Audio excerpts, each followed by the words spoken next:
mbledhje ku opozita, që jeni ju, qeveristi në Prishtinë, po debatonte e po shkëmbente akuza e kundër akuza me pushtetin me fjalë të rënda.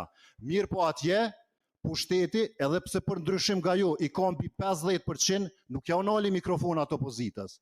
As nuk e urdhëroi stafin e kuvendit për një gjë të tillë. As nuk e ndërpreu transmetimin e mbledhjes. Këtu në kuvendin komunal, dje nuk ishte fyrje e as akuza ndaj jush. Kishte vetëm përpjekje që doli e suksesshme për ta zhbllokuar kuvendin. Dhe kjo ju pengoj juve.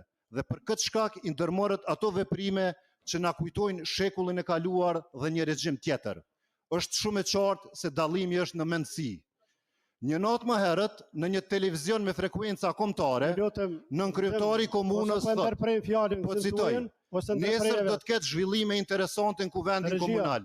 Fundi citatit. Dhe Lutem, këtu ka. Ajo është çështje tjetër. Është shumë e qartë se dallimi është në mendësi. Atë natë, një natë më herët, thash, nënkryetari komunës thotë, po citoj, nesër do të ketë zhvillime interesante në kuvendin komunal, fundi citatit. Dhe çfarë ndodh të nesërmën? Këshilltarëve komunal ju pamundsohet puna normale, ju nalen mikrofonat. Drejtori i administratës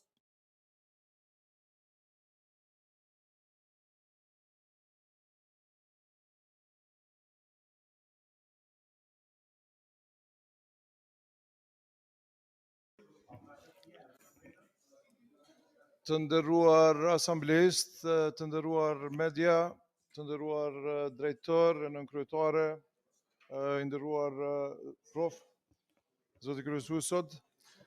Unë e dini... lutem.